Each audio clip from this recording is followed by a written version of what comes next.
drinking wine. Why don't you pass that bottle to me? Yeah.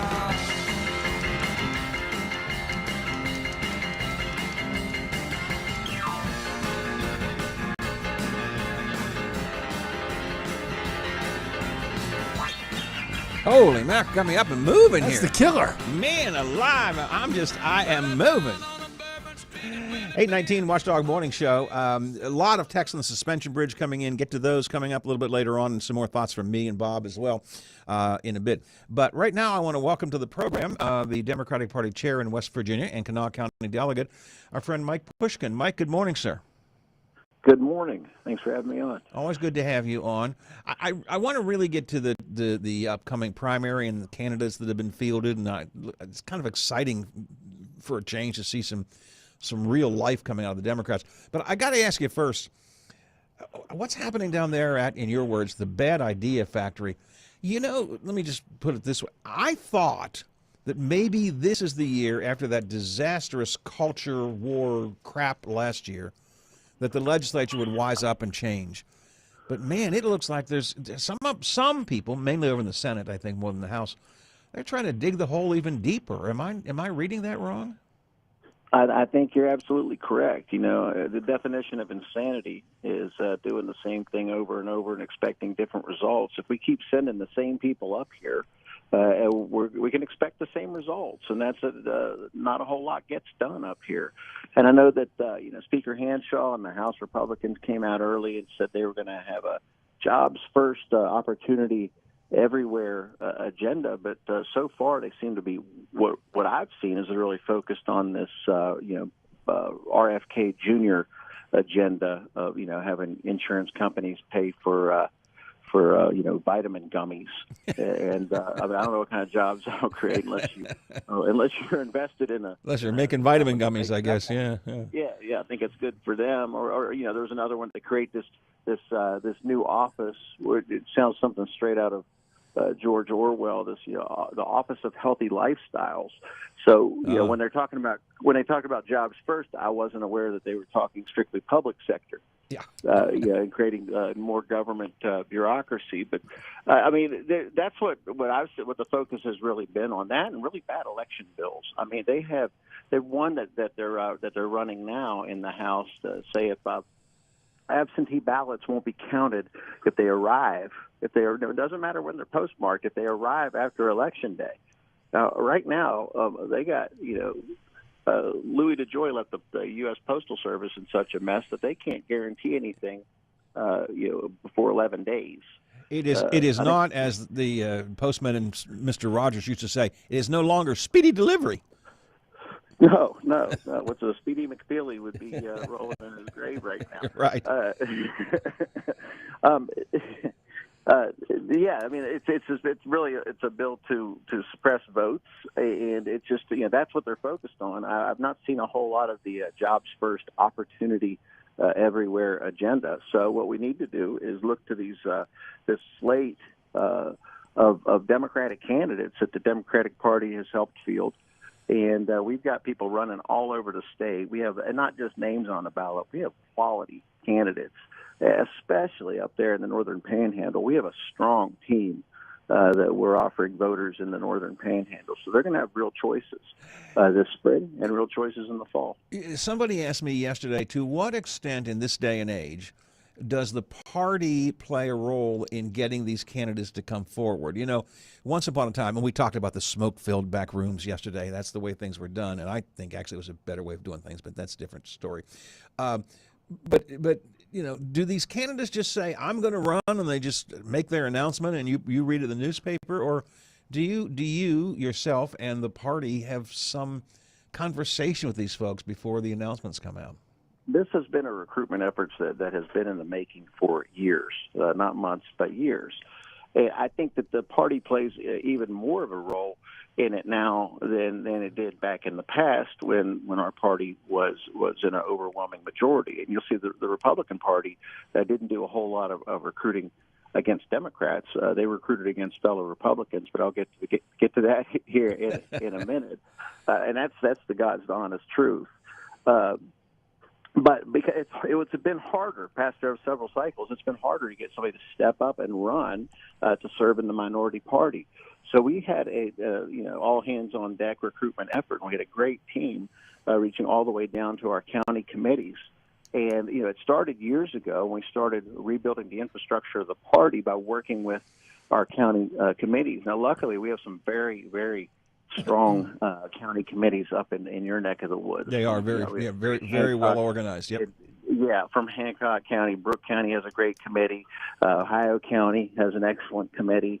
Marshall County has an excellent. I mean, all the way down the Panhandle, we work very closely with them, and that's how we were able to identify and recruit top-notch candidates. I'm really, really psyched about the quality of candidates that we have up in the Northern Panhandle, not the least of which I would say would be Sean Fluharty, who's running for Senate District 1 up there. He, from a public point of view, it was, I think, last Friday, he kind of kicked off a series of announcements that came out.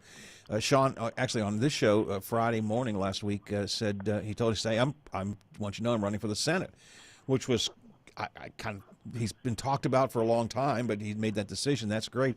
That opened up his seat, and we have some candidates running on both sides, but we've got a good Democrat candidate running in that race.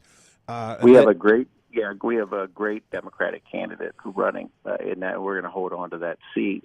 And from what I understand, there might be another certificate in the mail. There could possibly be a primary there. Oh, okay. But of course, Karen stepped up. Once Sean made that announcement. Of course, we know her down here in Charleston as well because her sister is our wonderful mayor here in Charleston. But I also want to point out on the other side of the aisle, there was a candidate that stepped up in that district who's currently out on bond for very serious felony charges. And former party chair who Jim McCardle. I guess she had her bond. The judge was nice enough to expand her bond enough so she could come down and file to run for office. But you cannot serve in the House of Delegates with felonies, especially for a witness tampering in a murder case. But she's still put her name on the ballot. So we welcome the competition. It is going to be that's an interesting one because innocent until proven guilty. So that's it. But she's got some serious charges against her. The most egregious one is the one you mentioned, witness tampering in a murder case. I mean that's That's pretty serious. It is very serious. We look forward to that. We look forward to that race, and we plan to hold on to that seat. Also next door in Ohio County, in the House District 4, we have an excellent candidate in Joe Jividan. Long-time educator, great guy. I think everybody up there knows Joe. He's going to flip a seat for us in a district that we've had a hard time in the past, but I think we're going to take that seat as well. We have Mike Robinson in District 3, first-time candidate, great guy, has hit the ground running. District 2, Daniel Day, first-time candidate, also working very hard. And in the first House district, of course, we've got Quincy Wilson taking on Pat McGeehan. That was one that I think surprised the public when he announced that last week as well.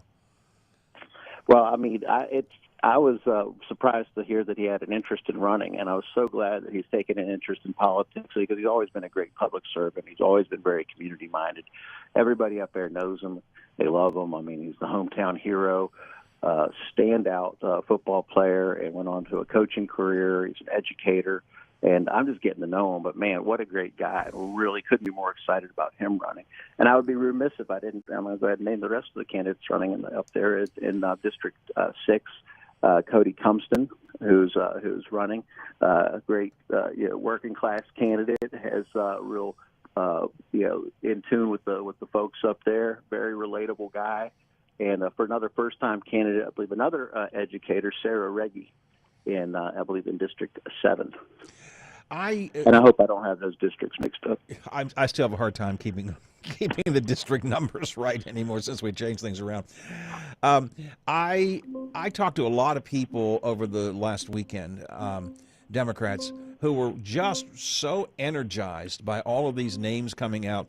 And again, I be careful I say not just names on the ballot, because that's important. The first thing to do is just fill the ballot. I get that. But they're not just names; they are credible names with some substantial heft to them.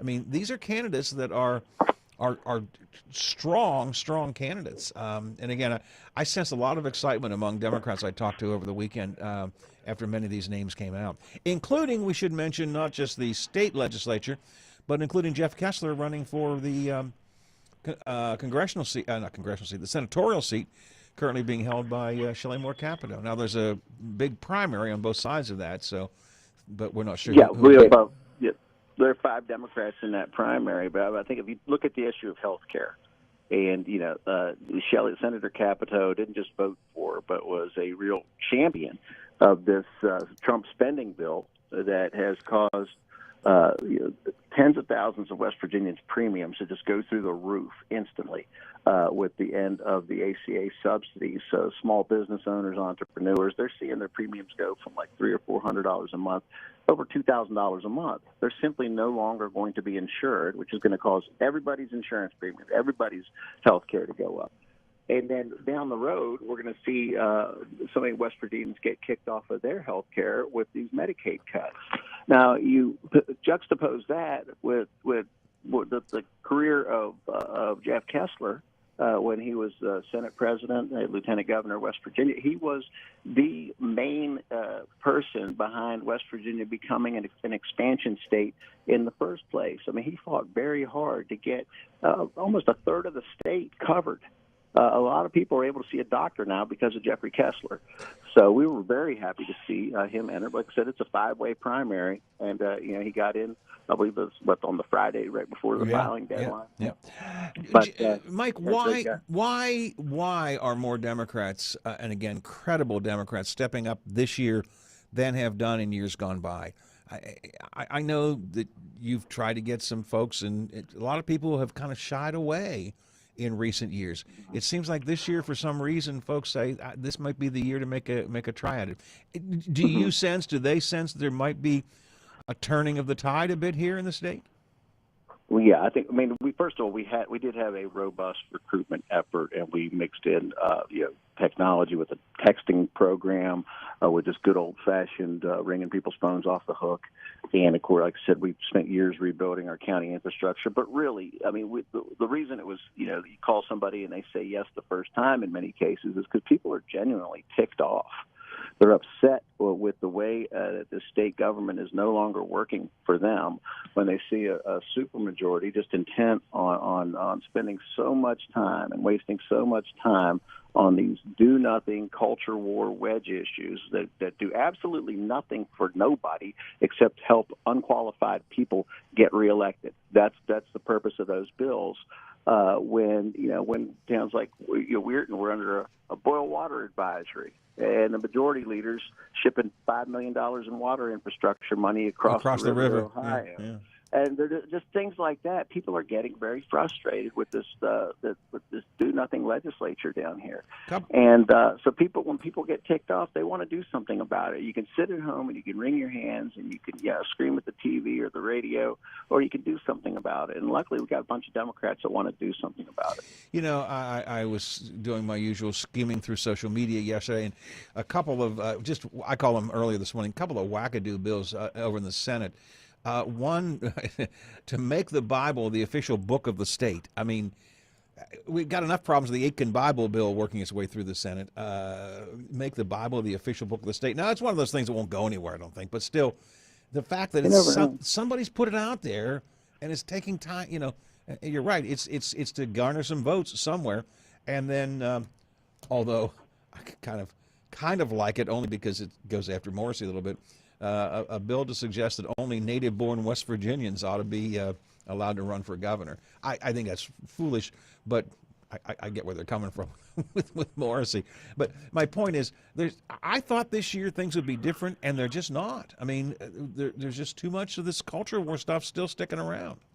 They just can't help themselves. And they could come out at the beginning of the session and declare whatever they want. They can't help themselves, and they don't have any control of their out-of-control caucus. So I'm not surprised at all that this is what we're focused on. And whatever they decide to make the official book, I would like to see us be able to pay teachers enough so we could recruit teachers so children will be able to read. Could read the book, whatever the book it is. Whatever they decide to make the official book. I like that. That's good. Yeah, I don't think the Bible should be the official book for a variety of reasons, but it might be kind of neat to have an official. I'd like to come down on the side of the First Amendment, the Establishment Clause, and that we should recognize any official religion over the other, just like our founders planned on. Yeah. Well. Yeah. I think a lot of folks have forgotten the founders recently. Anyways, Mike, listen, I want to say congratulations because I know it did not come easy, but again, two things are happening here. I think we've got really good, legitimate candidates who have an honest chance of winning in many of these state races as well as in the Senate race. And I think it's important we realize it didn't just happen. You had to work at it. And you filled almost every office has somebody running. I won't say that everyone's great. I won't say that there's some that they're almost placeholders. I've looked around, but to a large extent, you've got almost every office has filled. We came pretty close. I think we have like either 89 or 90, depending on how the Secretary of State rules on a couple certificates of the 100 House districts, and that's.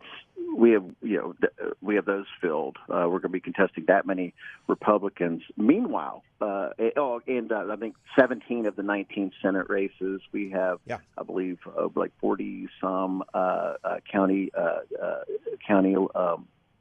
candidates running for county commission races and other county races. Of course, we have a crowded primary at the top of the ticket for U.S. Senate. In your congressional district, we have 3 Democrats on the ballot. In the Southern Congressional District, in Congressional District 1, we have 2 Democrats on the ballot, so we're offering voters choices there. Meanwhile, if you look at the Republican recruiting efforts, I said before, they've been more focused on recruiting Republicans to run against Republicans, and it shows. Right now, there are currently 9 Democratic seats in the House of Delegates. Republicans are challenging 3 of them. 3 of them. Yeah. They left 6 open. Yep. Okay, one of those is an open seat where my colleague and friend John Williams is running for Senate District 13. He was in House District 80. We have 2 Democrats in the primary. The Republicans failed to field a candidate in House District 80, as they left 2 other seats open in Mon County as well. I'm not sure who the chair in Mon County is, but they didn't have a very robust recruitment effort, I must say. But here in Kanawha County, of course, they left 2 of the seats open. Of course, I will have a couple of opponents, but that's okay. We like competition. Mike, I got to move on. TJ Meadows is going to join us in the next segment of the show. We're going to talk about Morrissey's decision to put his scale on the Senate race here in the 1st District to begin with. He clearly doesn't like Sean Fluharty and has picked his winner already in the Republican primary. And TJ and I are going to talk a bit about that. I think that'll help Sean. I think that'll help Sean up there. To have Morrissey come out with that, to tell you the truth. I think so too. Sean's going to stand up for the people of the Northern Panhandle, and he's not going to definitely not going to bend over backwards for whoever the chief executive is. He's loyal to the people up there in the Northern Panhandle, and they deserve a real fighter who can get the job done. And I really like Sean's chances, and I'm glad that he decided to step up. We plan on keeping his seat down there in House District 5, and I tell you who might feel a little left out of the governor's comment was the guy that's challenging Joe Laura Eddy. Chapman. Joe Eddy. He just skipped right over him. Yeah. So I think that was where the real shot was. I don't think he was taking a shot at Sean. I think he was taking a shot at Mr. Eddy. Yep, I would agree with you. Mike, I got to move on. Appreciate your time. Always do. Thanks a lot. Good. A great candidate field. To look forward to in the primary and then the general election. And you keep them under control down there in the Bad Idea Factory, will you? I'll do my best. Take care, It's always good to talk to you. I talk to you. Thanks a lot. 8:38, 22.